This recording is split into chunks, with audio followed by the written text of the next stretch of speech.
بسم اللہ الرحمن الرحیم۔ السلام علیکم۔ یہ بڑا ہی زبردست، دلیر اور نامی گرامی پہلوان تھا۔ اس کا ریکارڈ تھا کہ اسے کبھی کسی نے نہیں گرایا تھا۔ یہ پہلوان عزم نام کے ایک جنگل میں رہتا تھا، جہاں یہ اپنی بکریاں چراتا تھا اور بڑا ہی مالدار تھا۔ ایک دن حضور صلی اللہ علیہ وآلہ وسلم اکیلے اس کی طرف جا نکلے۔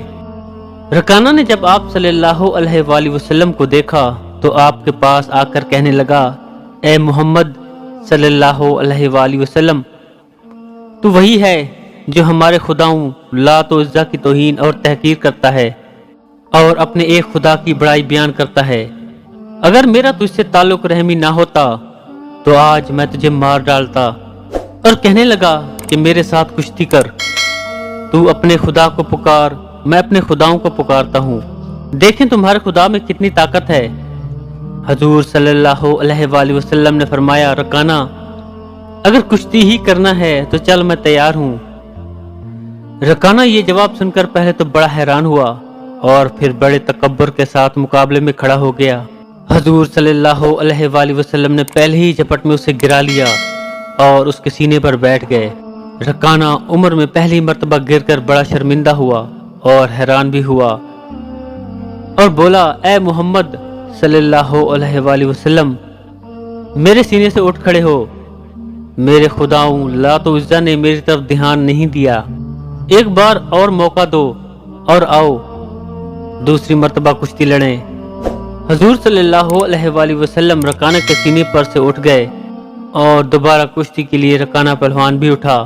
حضور صلی اللہ علیہ وآلہ وسلم نے دوسری مرتبہ بھی رکانہ کو پل بھر میں گرا لیا۔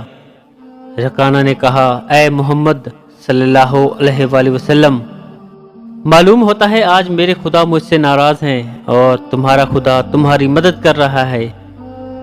خیر، ایک مرتبہ اور آؤ، اس مرتبہ میرے خدا لات و عزا میرے مدد ضرور کریں گے۔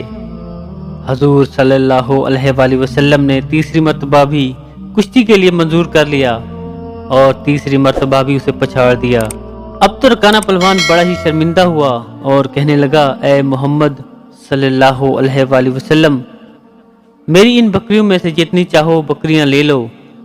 حضور صلی اللہ علیہ وآلہ وسلم نے فرمایا، رکانہ مجھے تمہارے مال کی ضرورت نہیں، ہاں اگر تم مسلمان ہو جاؤ تو جہنم کی آگ سے بچ جاؤ گے۔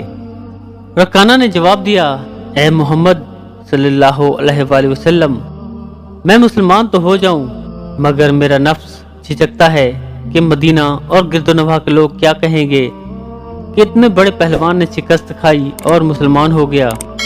حضور صلی اللہ علیہ وآلہ وسلم نے فرمایا، تو تیرا مال تجھی کو مبارک ہو۔ یہ کہہ کر آپ صلی اللہ علیہ وآلہ وسلم واپس تشریف لے آئے۔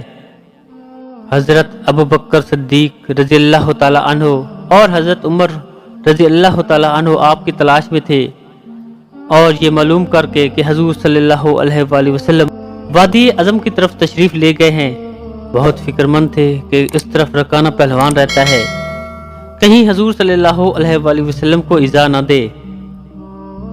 حضور صلی اللہ علیہ وآلہ وسلم کو واپس تشریف لاتے دیکھ کر آپ دونوں حضور صلی اللہ علیہ وآلہ وسلم کی خدمت میں حاضر ہوئے اور عرض کیا، یا رسول اللہ صلی اللہ علیہ وآلہ وسلم، آپ ادھر اکیلے کیوں تشریف لے گئے تھے جبکہ اس طرف رکانہ پہلوان رہتا ہے جو بڑا زور آور اور اسلام کا دشمن ہے۔ حضور صلی اللہ علیہ وآلہ وسلم یہ سن کر مسکرائے اور فرمایا، جب میرا اللہ ہر وقت میرے ساتھ ہے پھر مجھے کسی رکانہ کی کیا پرواہ۔ لو اس رکانہ کی پہلوانی کا قصہ سنو۔ چنانچہ حضور صلی اللہ علیہ وآلہ وسلم نے سارا قصہ سنایا۔ حضرت ابوبکر صدیق رضی اللہ تعالی عنہ اور حضرت عمر فاروق رضی اللہ تعالی عنہ سن کر بہت خوش ہوئے اور عرض کیا، حضور صلی اللہ علیہ وآلہ وسلم، وہ تو ایسا پہلوان تھا کہ آج تک اسے کسی نے گرایا ہی نہیں تھا، اسے گرانا اللہ کے رسول کا ہی کام ہے۔